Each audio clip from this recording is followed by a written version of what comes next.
Esto es Charlas de Domingo con Luz María Sierra.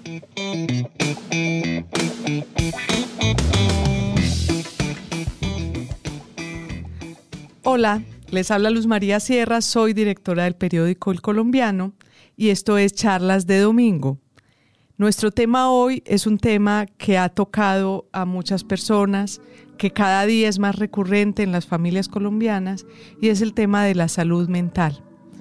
No solamente en Colombia, sino también en el mundo, se está viendo un incremento de situaciones que afectan a la psicología de las personas, como la depresión, la ansiedad, problemas de bipolaridad, etcétera, tanto así que, según los datos de la Organización Mundial de la Salud, cada 40 segundos se presenta un suicidio en el mundo y en Colombia la situación no es muy distinta.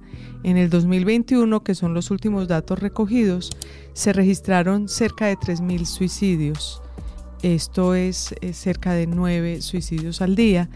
Y el DANE explica que en los últimos 10 años han aumentado los suicidios en 44%. Por supuesto, el suicidio es una fase, digamos, terminal de los problemas de salud mental, que son mucho más variados que llegar a esa instancia, y para lo cual he invitado este día a Juan Vázquez, psicólogo clínico, quien tiene su consulta en Medellín, y queremos que nos ayude a nosotros a entender un poco qué es lo que está ocurriendo y también un poco a quienes están hoy escuchándonos y que están enfrentados a un problema de salud mental ellos mismos o con sus hijos o con sus familiares, para saber de pronto cómo abordar esta problemática que hoy se muestra tan difícil. Juan, me alegra tenerlo con nosotros en Charlas de Domingo del Colombiano. ¿Cómo está usted? Bueno, muchas gracias por haberme invitado. Estoy muy contento entonces de que lo hayas hecho. Y estoy afortunadamente muy bien. Yo creo que usted mismo nos puede contar, porque a veces las cifras son un poco antipáticas. Usted mismo, desde su trabajo cotidiano, ¿cómo ha visto el cambio o la evolución de los problemas de salud mental en Medellín, por ejemplo, que es donde usted atiende? Bien, mira, en la consulta privada específica ha habido un cambio. Es que ahora hay muchas personas que llegan que quieren conversar desde la urgencia. Es decir, algo pasó, hubo un detonante y casi que el consultorio es un espacio de atención o en crisis o de urgencia. Me explico. En la atención en psicología a veces uno se encarga de atender o una circunstancia o algo, digámoslo así, más crónico, ¿cierto? Uh-huh. Antes, y cuando digo antes es porque en efecto desde el 2020 con el tema COVID hubo un cambio. Antes habían otro tipo de consultas más comunes, es decir, alguien que quería ir a conversar, a comprender asuntos que le pasaban. Sin embargo, con la coyuntura ocurrió algo, y es que de repente para muchas personas había una gran urgencia por conversar. No por cómo comprenderse, sino ¿qué me está pasando? ¿Qué es esto? Y eso sí fue un cambio, por ejemplo. Entonces, hubo un cambio en el consultorio desde el contenido, ¿cierto? Contenido emocional, gente que dice, atiéndeme sí, ya, pasado mañana. Antes tal vez las personas estaban dispuestas a esperar un mes por una consulta, y hay una diferencia en eso. Es diferente cuando alguien quiere estar en consulta porque le pasó algo con el jefe y quiere conversarlo, a cuando alguien quiere estar en consulta porque quiere comprender su relación con el trabajo. Son dos formas diferentes de abordar el tema. Creo que... Claro, la otra es como más una persona que busca mejorarse. Esta es una persona que tiene una urgencia. Exacto. Eso como desde el contenido emocional que he recibido en el consultorio y que he escuchado que muchos de mis colegas lo hacen. En esas cifras, por ejemplo, se duplicaron, casi que se triplicaron las consultas, y en su mayoría por ansiedad. Bueno, eso respecto al contenido. Ahora, en cantidad, imagínate, lo acabo de decir, es un montón.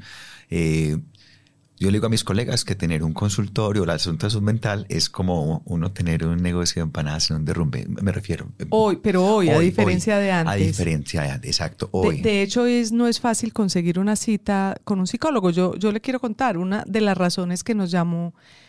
Mucha gente nos ha pedido meternos más en el tema de salud mental en el colombiano, muchas. Pero recientemente un colega me dijo que su hijo adolescente tuvo unos episodios difíciles y que le llamó la atención porque conseguir la cita en la EPS fue muy difícil. Es decir, el joven estaba complicado y tuvo que esperar cerca de 2 meses para que le dieran 10 citas. Entonces él sentía que hay mucha gente que necesita en este momento que lo guíen, que le den alguna palabra para ver cómo pueden manejar ciertos temas. Entonces, lo que usted me está diciendo, por ejemplo, en su caso particular, las solicitudes de citas se han incrementado de una manera de 3 al 3, me dice. No, de hecho, la cifra, por ejemplo, del 2021 fue como en el 276% se incrementaban las consultas. Ese fue un dato que soltaron del Ministerio de Salud, algo como así. Pero te cuento. Y la ansiedad, usted menciona en particular el tema de la ansiedad. ¿Usted sí. cree que ese es como el foco más grande de toda esta nueva problemática de salud mental post-COVID? Sí, déjeme, ya voy para allá, porque primero le respondo la primera parte, porque lo de la accesibilidad. En las EPS, el servicio de psicología es un servicio especializado. Es decir, así como uno pide cita para un optómetra, oftalmólogo, pide cita para el psicólogo y pasa primero por el tamiz de un médico. Entonces, tiene las mismas burocracias que ir donde cualquier especialista. Entonces, eso pone demora más la situación. Exacto, como un embudo, un embudo burocrático, por un lado. Por el otro, a veces los médicos no consideran que tenga que ser atendido inicialmente. La otra es, ¿qué tantos psicólogos tiene una EPS para atender? La otra, ¿qué tanto tiempo? Es decir, ¿es suficiente 30 minutos? Eso es una discusión que hay. ¿Son 30 minutos suficientes? ¿Cada cuánto? ¿De qué forma se hace? Entonces, los recursos dados por el servicio de salud son en sí mismos insuficientes. Y, como les digo, un poco intrincados, pero muy laberíntico no llegar allá. Los otros servicios de salud ya vienen siendo pagos privados y entonces eso hace que el acceso a estos servicios sea solo para las personas que tienen una posibilidad económica de pagarlo. Hay fundaciones que lo hacen, hay proyectos de la alcaldía que, bueno, es un tema que es como difícil hablarlo, pero porque cambia cada ratico el proyecto según el gobernante que haya. Entonces hay un montón de psicólogos que andan en brigadas atendiendo personas, pero en suma es extraño porque en Medellín hay más o menos 17, 18 facultades de psicología. Psicología es una de las carreras más estudiadas del país y curiosamente tenemos un embudo. Hay deficiencia de psicólogos o por lo menos de citas psicológicas. Eso. Por ejemplo, pues antes de pasar ya al contenido más fuerte, si una madre o un padre de familia nos está escuchando, tiene una situación con su hijo de salud mental, porque también los adolescentes y los jóvenes están sufriendo más la problemática ahora, ¿qué les sugiere? Y no tienen como una posibilidad de acceder en este momento a algo. ¿Qué sugerencias podría darle uno? Yo sé que cada caso es particular y que los fenómenos son muy distintos, pero de pronto, ¿de qué se pueden agarrar ellos en un primer momento? Mira, hay algo con los padres o con cualquier cuidador inicialmente, y es que precisamente necesita de alguien que le ayude. Puede ser desde lo profesional o no, pero es una especie de contención que necesita todo cuidador. Entonces yo le diría, lo primero es buscar a alguien que le brinde otra perspectiva, al que le asigne algún tipo de saber frente a eso. Un profesor. Los colegios, por ejemplo, tienen psicólogos. No son psicólogos que necesariamente te van a ofrecer un proceso terapéutico, pero te pueden orientar muy bien con algo. Y sobre todo al padre de familia. Al padre de familia, claro. Que el padre de familia mismo se trate de ubicar mejor, de tener una interlocución que le permita hacer más llevadera la situación. Sí, por ejemplo, los padres de familia, ¿por qué consultan? Cuando son en primera infancia, por pautas de crianza. Y entonces ocurre que no tienen ni idea de lo que está ocurriendo con un hijo, por inexperiencia, pero también por el mismo susto. Pues cuál es el gran susto de los papás y de las mamás o de los cuidadores, pues como ir a dañar un hijo de por vida, ¿cierto? Como, ay, no me lo dañé. Entonces lo primero que hay que decirle a ese padre es como que no, vea, tranquilo. Hay una definición que dice que uno puede ser una madre suficientemente buena o un padre suficientemente bueno ¿Y eso qué significa? No que no tiene que ser perfecto, sino que lo mínimo posible para que esa persona llegue a la adultez más o menos sana. Entonces eso es como para levantar culpas. Lo otro, entonces, si es de pautas de crianza, ¿qué específicamente? Y entonces si es en internet, hay portales que ofrecen algún par de tips. Lo que pasa es que esto que te estoy diciendo va más a la prevención, a uno cómo se forma como padres. Entonces ir a las escuelas de padres. Bueno, otra es saber de lo que ocurre con el hijo. Me explico. Que mi hijo es muy adolescente. En la clínica con adolescentes, un asunto que ocurre por lo general es que nadie sabe. Todo el mundo dice la adolescencia, y en realidad no se sabe. Los padres no saben, las madres tampoco. Cuando digo padres, me refiero a padres y madres, sí, no saben de qué se trata. Entonces hay una conversación, una consulta inicial donde uno llega y dice, venga, esto no es personal. Lo que pasa es que alguien tiene que encarar el paso de esa persona a la adultez y le tocó a usted hacer el trabajo sucio. Entonces le voy a explicar más o menos cómo es. ¿Cómo es usted? ¿Por qué me está diciendo eso? Dirá un papá. Me dice, mira, entonces resulta que en la adolescencia se da la construcción ética. Entonces uno empieza a evaluar las normas de la vida, de los padres, y uno en algún punto las cuestiona porque uno está estrenando cerebro. Uno dice, ¿esto para qué me sirve? Para cuestionar, cuestionemos. Entonces lo van a cuestionar a usted, no porque sea usted, sino porque usted es un referente de autoridad. Entonces sepa que es con usted, pero no es con usted. Y entonces eso propone una perspectiva un poquito distinta. ¿De qué orden? Bueno, no es que mi hijo me odie, no es que así se pueda sentir así, o no es que yo me sienta de esta otra forma porque es personal, porque es conmigo, sino es que mi hijo está en un proceso natural de este afianzamiento. Por ejemplo, no, es que mi hijo lo veo muy solo. Entonces, saber de la adolescencia es conocer, por ejemplo, que en la adolescencia, este tema de adolescencia requería otro programa, claro, bellísimo. Total. Te voy a decir lo último, sí, para que sepas. Tú y los oyentes, y bueno, mira, resulta, por ejemplo, que en la adolescencia hay una gran tarea y es aprender a socializar de una forma diferente a la de la infancia. Me explico. Los niños son amigos por defecto. Usted los pone ahí y ellos van jugando. Y les da más o menos vergüenza o no, pero lo logran al final. En la adolescencia ocurre que uno tiene que buscar uno que es más o menos, eso se llama gancho identitario, uno que es, a uno que le gusta, para poder ir donde un desconocido decirle, hola, mucho gusto, me llamo Juan y me gustan los libros, ¿quieres hablar conmigo de eso? Eso es rarísimo. La gente tiene la fantasía de que conocer extraños es muy fácil. Es tan fácil que es un negocio en Tinder, y eso es pues como en redes sociales, como te prometemos hacer de esto más fácil. No es fácil para nada. Entonces, es una tarea que le toca al adolescente hacerla. Entonces hay un momento de mucho susto, mucha ansiedad, si va a ser aceptado o no. Y entonces un papá o una mamá quieren hacer la tarea por el hijo. Venga, muchacha, venga, le presento a mi hijo, que es que él es muy buena gente. No se trataba de eso. Tenía que hacer su trabajo. Entonces, volviendo al tema, para un padre es bueno conocer algo de estos fenómenos. Sí, pero una cosa es la adolescencia, y otra cosa, pienso yo, es lo que les está ocurriendo a algunos adolescentes cada vez más, que como que llegan a situaciones un poco extremas. He visto, por ejemplo, no casos, no de esquizofrenia, pero sí de sensaciones de otro yo. He visto pues muchos con ideaciones suicidas, muchos que se cortan. En ese tipo de casos que van más allá de la sociabilización del adolescente, ¿qué se les puede recomendar a los padres de familia? Mira, entonces estamos hablando de nuevo en dos niveles. Si es un caso de urgencia, hay que buscar ayuda profesional, ¿va? Porque es necesario hacerlo. Pero aún así es importante saber del fenómeno, porque en lo que me cuentas, por ejemplo, para allá iba. Los adolescentes están al borde del abismo en todo momento.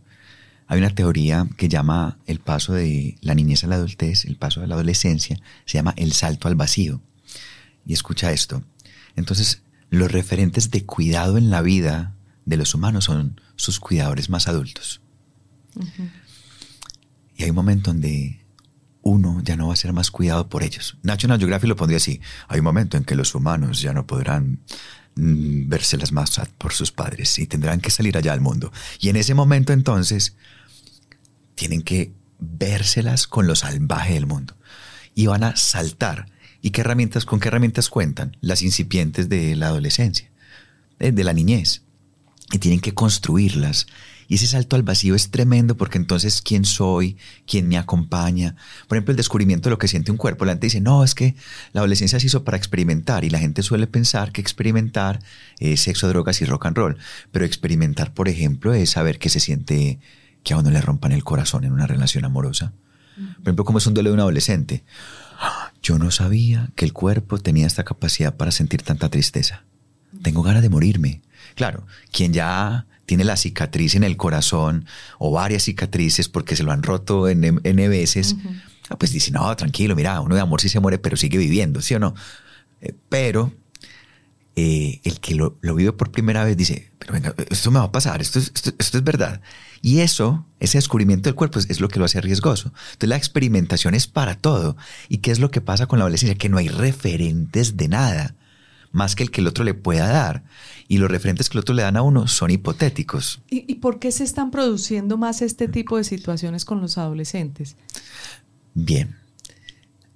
Además de eso, además de lo natural de la adolescencia, pasan varias cosas que yo creo que ya son de la psicología social, de la sociología, y es un tema de discusión. Y es, por ejemplo, ¿qué ocurre con la noción de comunidad, de cuidado en este momento? Me refiero a esto. Piensa, por ejemplo, sin idealizar el pasado, porque no hay que hacerlo de esta forma, pero la vida barrial, la vida en unidad cerrada, la vida estando en un club, que propone que uno tiene unos grupos de amigos a los cuales ir. Si un adolescente vive en un edificio en un barrio, ¿qué referentes va construyendo? Los referentes de internet. ¿Quiénes son sus amigos? Entonces uno dice, ¿tienes amigos? Sí, claro. En TikTok tengo un poco de amigos. ¿Y esos amigos, qué calidad de amigos son? Son de los que te dicen, no, dale, tranquila, tú puedes, amiga. O no, dale, tú puedes. O es gente que te da likes. Entonces, por ejemplo, hay una condición de la soledad, que habría que evaluar, ¿cierto? Frente a lo del... Porque usted toca ya el tema, llega a las redes sociales, que a veces a mí me parece que es realmente uno de los factores muy diferentes, además pues de todo el medio ambiente, de la crisis de la pandemia y demás. Pero fíjese que antes de la pandemia incluso ya había ocurrido el caso de esta joven británica que se llamaba Molly Russell, no sé si la recuerda, tenía 14 años y se suicidó en 2017, y el papá de ella ha puesto a Instagram y a Pinterest en juicio porque ha demostrado que le habían recomendado a la niña más de 2,000 publicaciones sobre autolesiones y depresión. Puedo pensar, o estoy muy equivocada, estas redes sociales, sobre todo TikTok, esto de 2017 pasó antes de TikTok, que es diferente, porque TikTok lo que busca es más refinado en el algoritmo, más refinado en proponerme a mí lo que yo en este momento estoy queriendo buscar. Entonces yo me imagino un adolescente en una de esas pequeñas situaciones de crisis o de tratar de buscar algo, de pronto pone una palabra relativa a la tristeza, inmediatamente TikTok le empieza a mostrar todo tipo de publicaciones relacionadas con esa depresión, y en la medida en que más le muestra, pues más le ratifica su tristeza y su desolación. Y no sé si eso precisamente las redes sociales pueden estar actuando de esa manera en envolver más y más a quien está un poco confundido en un momento, en una situación ya un poco más catastrófica. Bien, el algoritmo no funciona tan así como dice, ¿cierto? Si tú dices que estás triste, entonces te recomiendan psicólogos. Pero te voy a decir, por ejemplo, en la línea... ¿El algoritmo de TikTok funciona así? Es uno de los que funciona. Pero, por ejemplo, si yo estoy buscando autolesiones, pues si algo de autolesión, pues me va a mostrar más autolesiones. No funciona. Ellos ya lo han manejado para que no funcione. No funciona necesariamente así. Pero te voy a explicar el tema de las redes sociales, ya que es una preocupación. Hoy, mira, hay algo. En la línea dorada, que es la línea de atención a comportamiento suicida en Medellín, ¿cierto? Es una línea que los padres pueden llamar. Se puede acceder a través del 123 a esa línea. Por cierto, se mantienen colapsados. No quiero ser desesperanzador, pero pues, no lo dice. Mira, pasa, por ejemplo, algo. Es decir, si uno está con una situación... Puede llamar al 123. Llama al 123 y no le contestan porque está colapsado. No, al 123 sí lo llaman. La línea dorada es como para una atención más prolongada, pero tú llamas al 123 y ahí nos contestan. ¿Qué necesita? Y tú dices, tengo un gato en el árbol, le manda a los bomberos. Ajá. Dice, estoy en problemas y te dan una atención, una primera atención en crisis. Ok. Bien. No, mira, en la línea dorada, después estaban contando, porque ellos han analizado mucho el tema del suicidio, en una capacitación, conversábamos el tema y, por ejemplo, pasa algo con Instagram específicamente y con TikTok, varias cosas. Una de ellas, y esto se vio en este juicio que le hicieron a Facebook, cuando se llamaba Facebook, ajá, que ellos saben, por ejemplo, que están causando distorsiones en la imagen de los jóvenes. Pero no les importa. Es decir, las redes sociales están hechas para dar grandes fuertes de dopamina en corto tiempo, es decir, para ser tremendamente adictivas. El bazuco se quedó en palotes con esto. Ajá. Y prueba de eso es simplemente salir a la calle y vas a ver cuánta gente tiene el celular en la mano. Entonces, ¿qué es lo que...? Entonces, son programas diseñados para que tú los tengas todo el tiempo en la mano y cuando los sueltes tengas ganas de seguir viendo. Uh-huh. Eso es lo que tiene. Entonces vamos a pensar desde dos perspectivas. Por un lado, el contenido de lo que esto tiene. ¿Qué contenido tiene? Entonces los referentes que hay. Entonces, por ejemplo, muchos pelados a los 21 años se sienten fracasados porque apenas se van a graduar de la universidad. Uh-huh. ¿Y usted qué espera a los 21? Carro, casa, beca. Claro. Por ejemplo, entonces la imagen de éxito que transmite es muy pronto y supuestamente muy fácil. Y muy exigente para ellos, para las personas, claro, comunes y corrientes. Claro, pero el asunto es que lo hacen ver fácil. ¿Ya? Uh-huh. Como si esto es tan fácil que yo lo estoy viendo todo el tiempo en redes sociales porque no es así. Uh-huh. Entonces, la imagen que traen del cuerpo, de éxito, de esfuerzo, distorsiona lo que pensamos de la vida. O sea, como... Damas y caballeros, le tenemos una noticia. La vida no es tan fácil como parece en redes sociales. Pues imagínate, pero decirle esto a un pelado que está viviendo la vida es como decírselo, por ejemplo, a una persona clase media que terminó la universidad y que se va a ir de la casa de los papás de clase media porque estratos bajos saben más de esto, de lo que es tener que trabajar para pagar arriendo. Entonces van a salir de la universidad, tienen un título profesional y están súper asustados por pagar arriendo y entran en un estado depresivo que es como una especie de desorden del ajuste.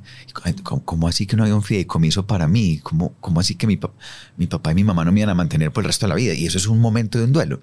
Bueno, llega a los 21. Es el contenido lo que distorsiona. Ahora, no pensemos en el contenido, sino la forma en la que las redes sociales virtuales nos han propuesto relacionarnos. Me explico. Yo atiendo, por ejemplo, a un adolescente, muchos, pero uno me hacía reír mucho y me decía, es tan raro hablar con usted. Con usted la única persona con la que yo hablo 1 hora sin tener el celular en la mano. Por ejemplo, claro. Piensa esto, entonces nos reunimos a conversar y cómo sostienen los silencios en una conversación. Uh-huh. ¿Cómo? Viendo que cuando llega el silencio la gente toma el celular. Por ejemplo, hay una cosa que a nosotros nos parece muy extraño y es esto, nosotros conversamos por teléfono, las nuevas generaciones no hablan por teléfono, llamar a un pelado es como ponerle una bomba. Entonces, ¿cómo hacen? Tienen conversaciones fragmentadas que no son completas y creen que están teniendo un acto comunicativo completo. Cuando digo completo... Claro, pero digamos que de pronto eso sería otra manera de comunicarse. Tal vez lo que parece ser de verdad más desafiante es esto de ese mundo que le plantea la tecnología, el internet, las redes sociales, de unos ideales que se adquieren muy pronto, como usted decía.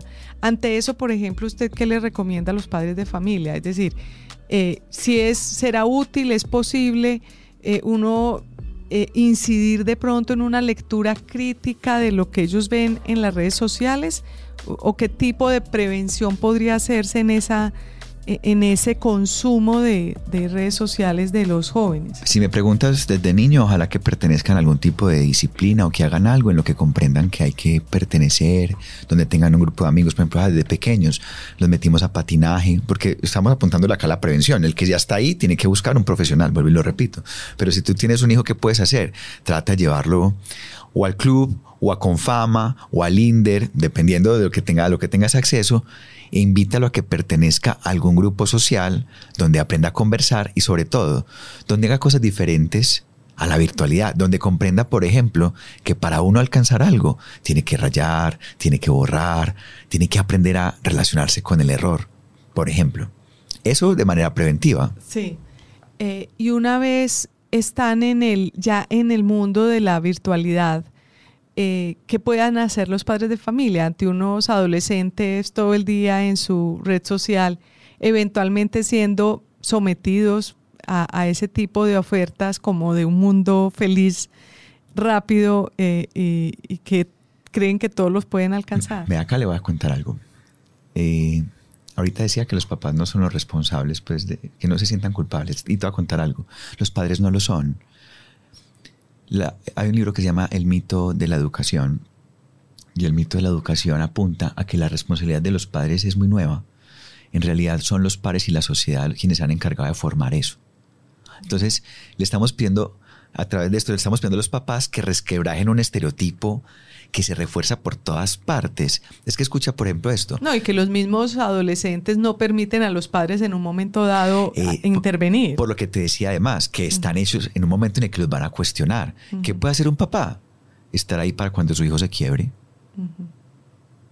Pues, creo que dramático eso. No, claro, y es eso, es algo así como... A ver, voy a poner dos ejemplos, uno muy bonito y otro como muy trágico. Uno es el que trae Héctor Abad Faciolince sobre su padre Héctor Abad Gómez, que decía que el papá era muy complaciente, decía, los voy a cuidar mucho porque de darle duro se va a encargar la vida. Súper bello.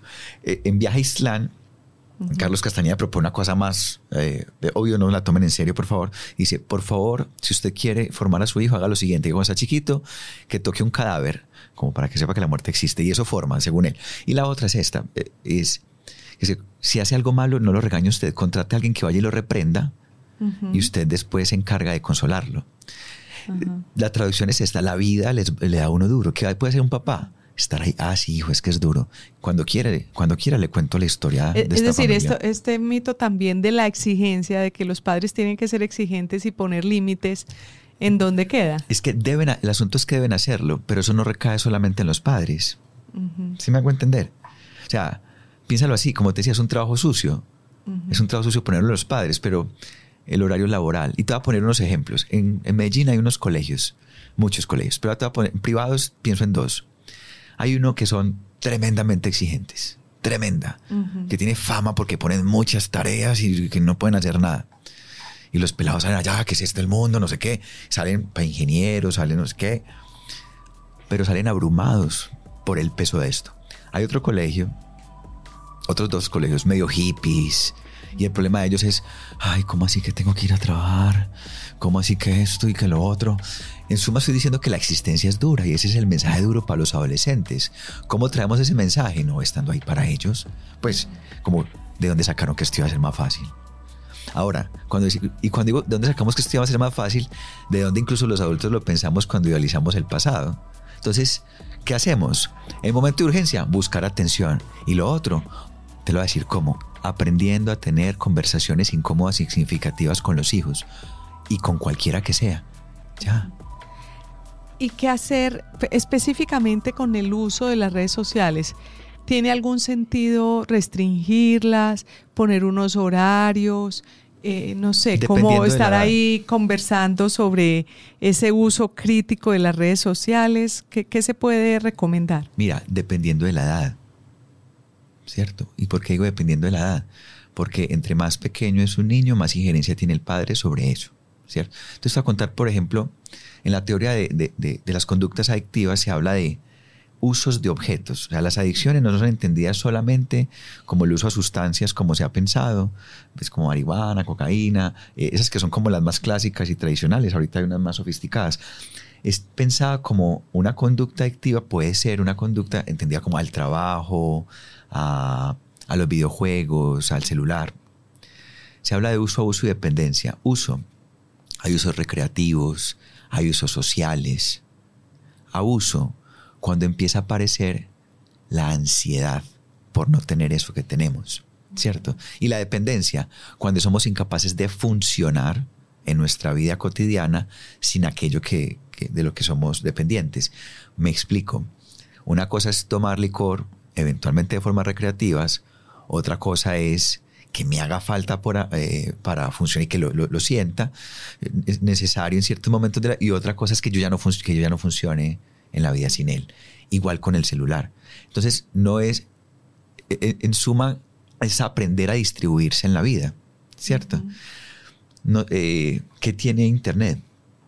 Que es tremendamente gratificante. Y acá voy a la parte fisiológica de esto, para hablar de ansiedad. Le iba a decir que el tema central, ansiedad, no se nos puede quedar en la maleta. Te voy a contar, porque eso no es solamente los adolescentes, esto es algo que los humanos estamos enfrentando en este momento. Para empezar, digamos que nosotros tenemos todo el material para ser profundamente ansiosos, desde nuestra misma historia. Es decir, lo señala De Animales a Dioses, en este texto que es un ensayo sobre la evolución del humano. Este hombre dice una cosa muy bella, es que con el descubrimiento del fuego, nosotros los humanos pasamos a estar arriba de la cadena alimenticia sin haber pasado por el desarrollo fisiológico de ello. Entonces resultamos siendo supremamente poderosos porque somos muchos y porque teníamos fuego y podíamos comunicarnos entre nosotros, pero nunca desarrollamos, por ejemplo, las garras, ni la fuerza, ni los dientes para hacerlo. Entonces somos muy fuertes sin serlo. Entonces, por ejemplo, un águila va por los cielos y ella no va a mirar para arriba diciendo, uy, ¿quién habrá por arriba de mí? No, nada, ya el águila. ¿Cómo camina un león? Un león camina sabiendo que a él no lo va a perseguir nadie. ¿Cómo camina un humano? ¿Dónde está el león? ¿Cierto? Sí. Entonces, para empezar, tenemos algo en nuestro sistema. Un temor ancestral. Exacto, una necesidad de andar por sobrevivir a toda hora. Eso es lo primero. Entonces, nosotros tenemos una tendencia, digámoslo ya, a estar preocupados por nuestra supervivencia de una forma no extrema, pero sí constante. Eso es lo primero.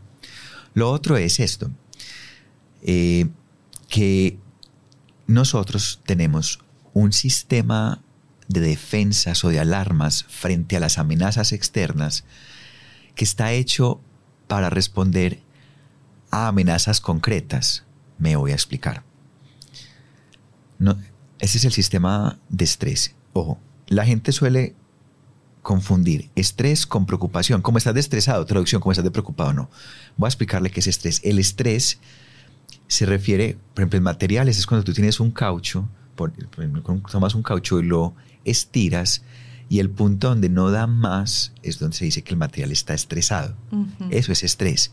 ¿Cómo nos estresamos nosotros?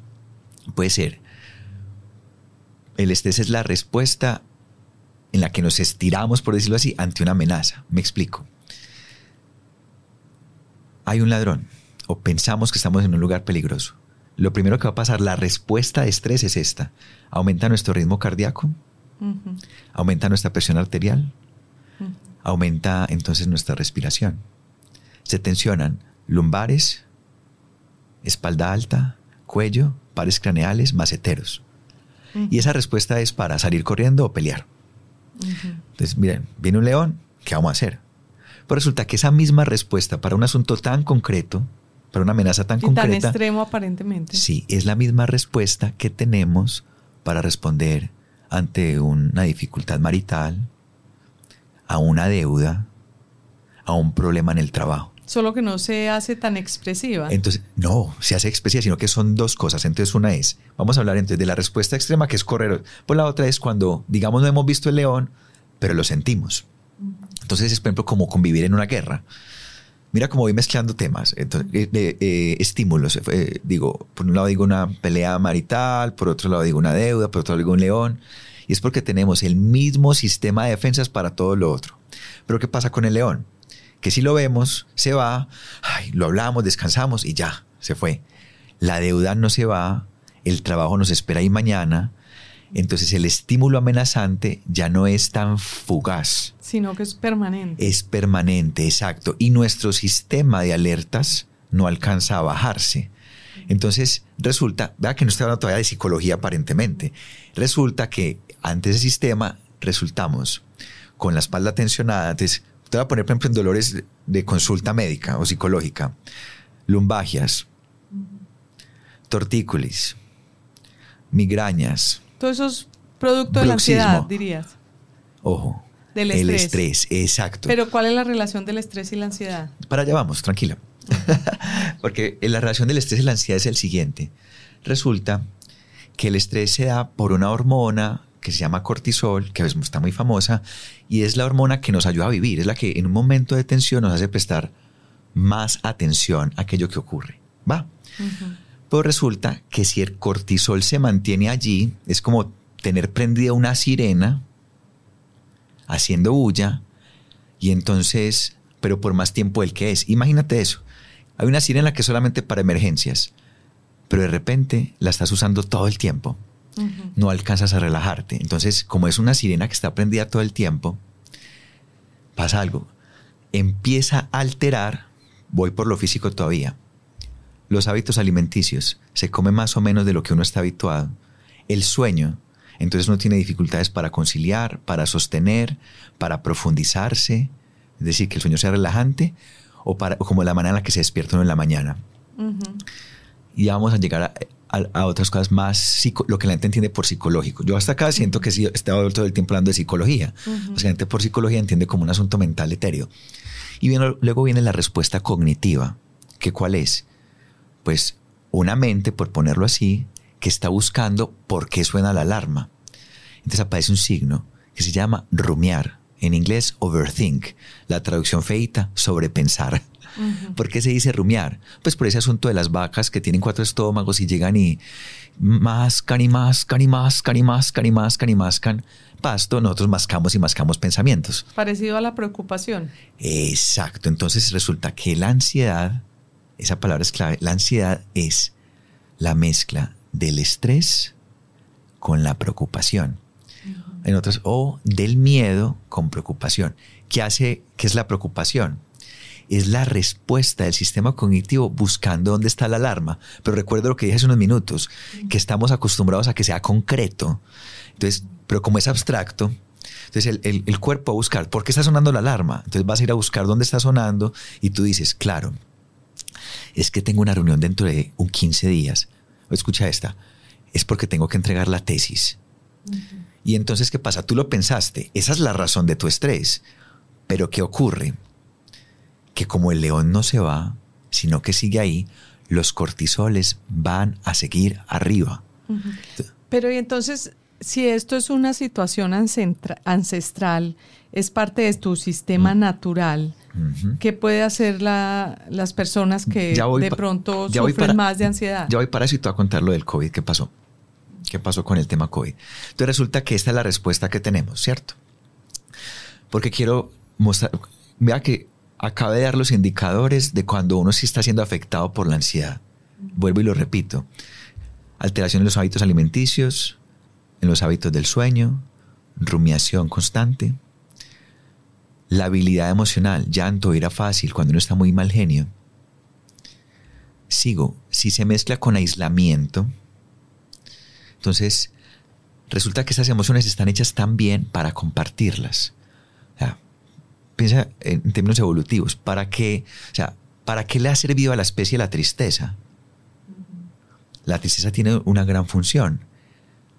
Contarnos a nosotros de que algo no va bien. Pero también que hagamos manada. Nosotros los humanos somos tremendamente gregarios. Cuando viene el tigre no viene solamente por Juan, por Luzma, por Alejo, viene es por los humanos. Entonces, por ejemplo, que yo salga corriendo te va a alterar a ti, tú también vas a salir corriendo. Entonces, la ira es contagiosa, la tristeza es contagiosa.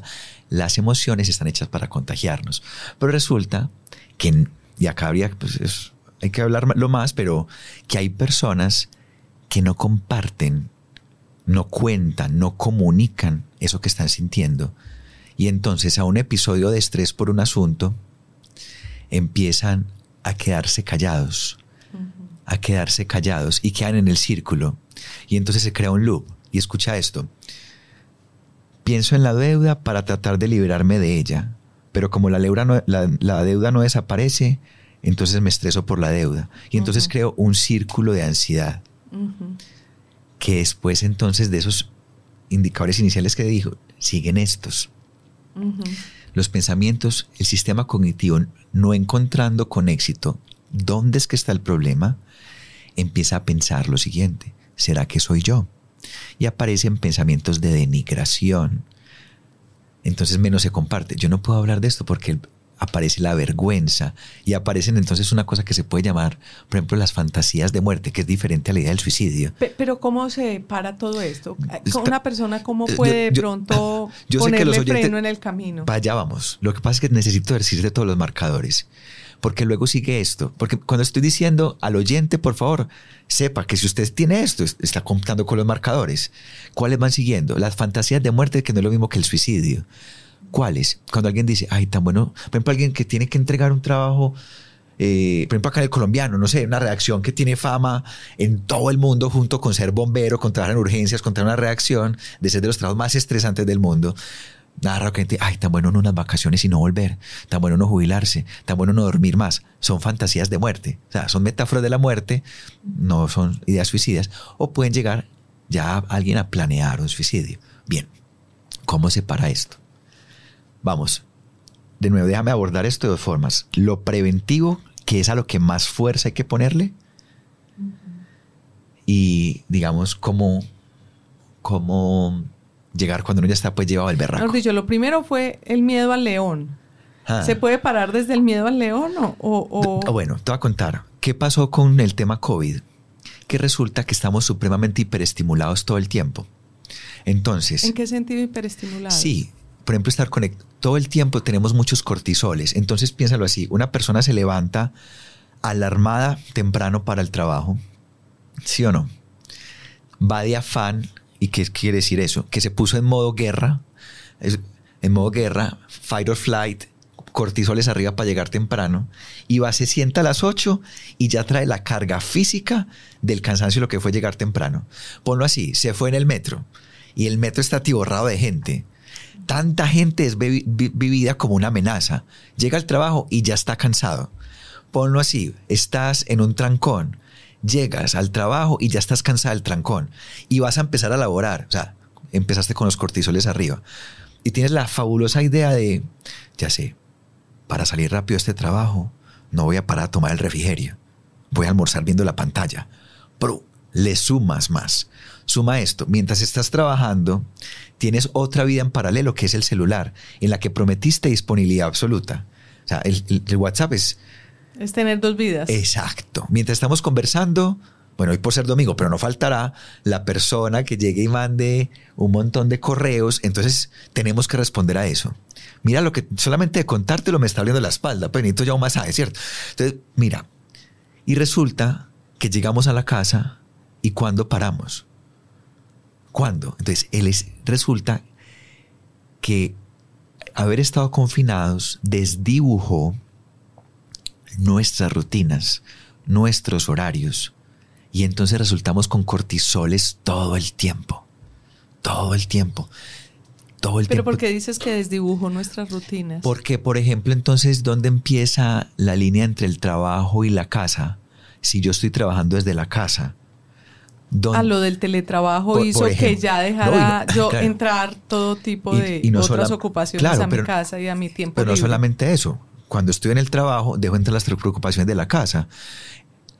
Hay un libro que se llama Velocidad de Escape, que en el que muestran que en el 90 AT&T prometía esto. Imagina que estás en el trabajo y puedes ver a través de una pantalla cómo crecen tus hijos.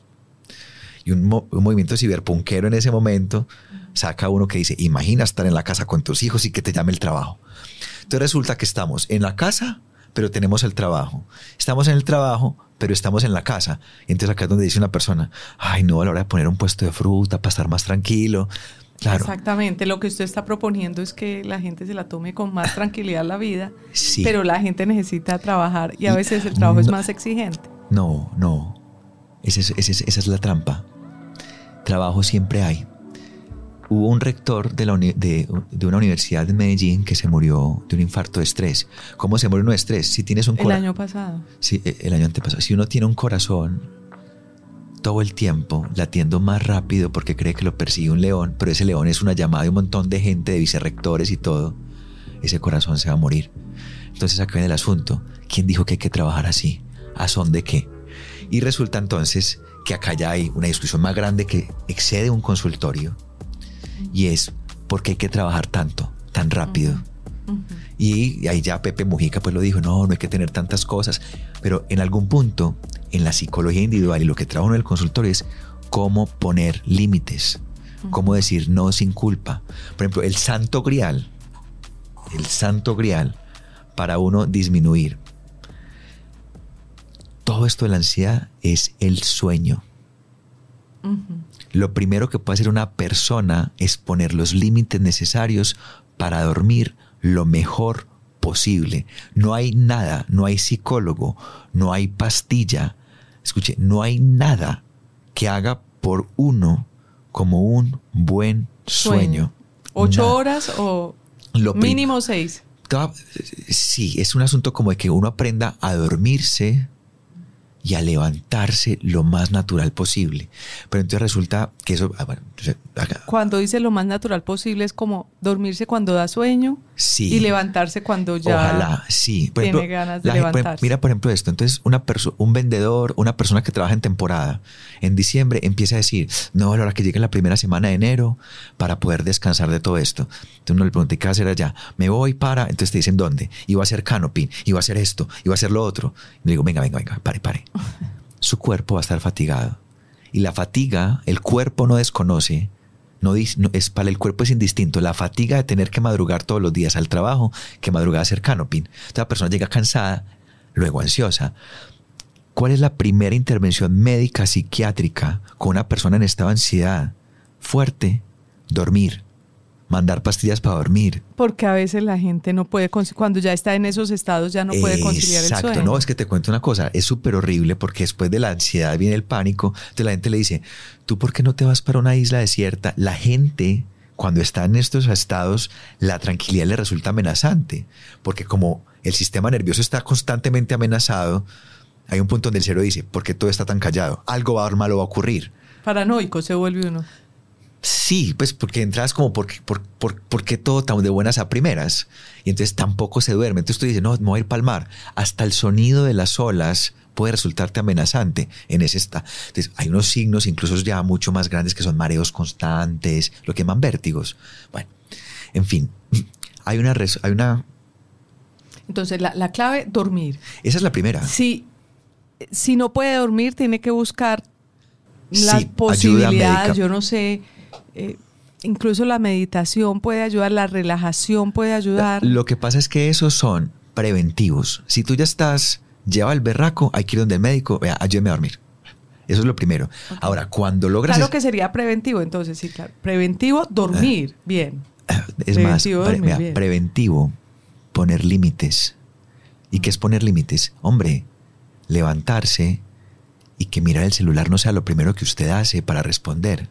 ¿Y qué tal si usted... Y cerrar el celular a las 8 de la noche? Por ejemplo, sí. Entonces para leer. Pues ¿por qué no lees de un libro? Porque piensa, por ejemplo, esto. Además, por un asunto como de estímulos. El mismo objeto que usamos para trabajar es el mismo que usamos para distraernos. Entonces, ¿en qué momento el sistema, el cerebro distingue? No, esto es porque es para hablar con mi pareja, esto es para hablar de un hijo, esto es para mi jefe.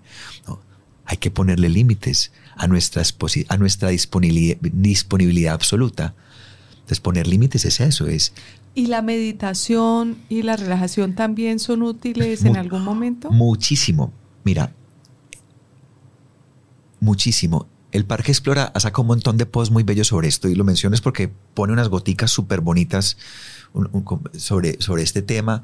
También unos artículos en El Colombiano en Tendencia los estuvieron publicando. Y es esto, la meditación lo que hace es esto. Resulta que se cree, hay fuerte evidencia de que el sistema nervioso está vinculado con el sistema respiratorio a través del nervio vago. Cuando respiramos, el nervio vago trabaja y entonces una de dos. Tú quieres, por ejemplo, causar mucha ansiedad, te necesitas despertar temprano en la mañana, hiperventila, trate de hiperventilar bastante. Hiperventilar es respirar. Respira rápido, te despiertas, pero causas una ansiedad, porque básicamente se trata de crear una respuesta, como respiramos rápido que viene el león. ¿Qué es lo más famoso? Vamos a respirar, ¿cierto?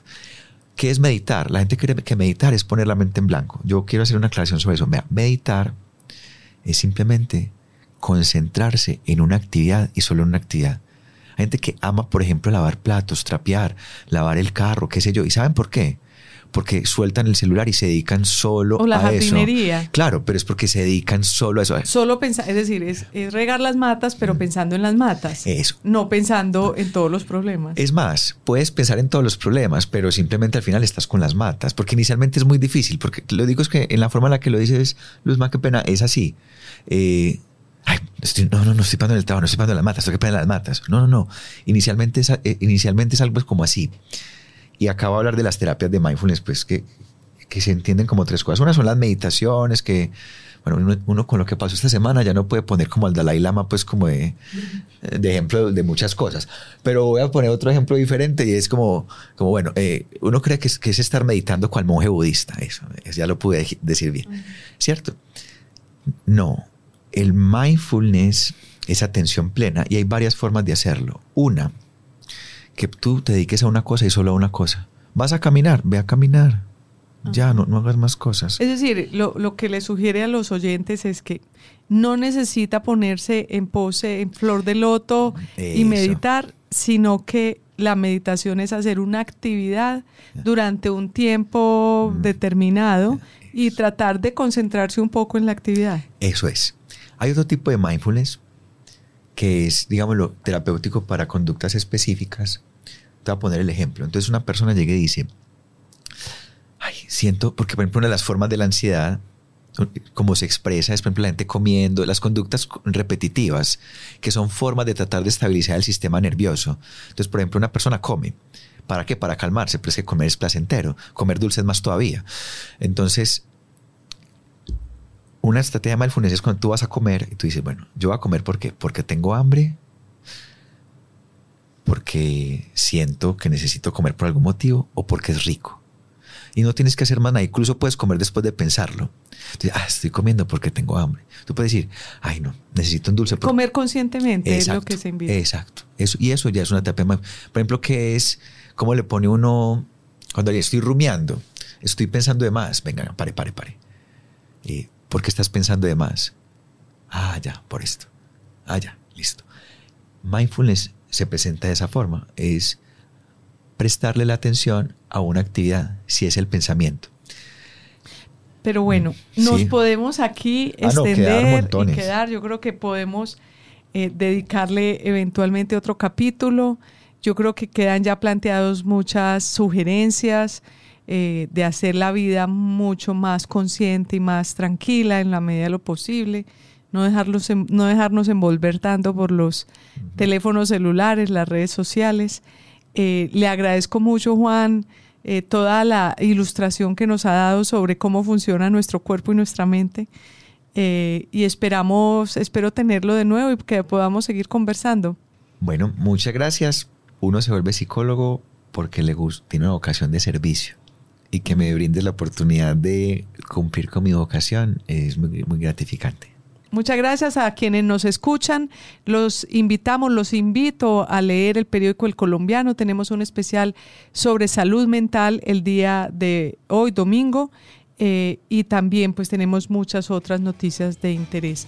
Que tengan un gran día. Esto fue Charlas de Domingo. Les habló Luz María Sierra, directora del periódico El Colombiano.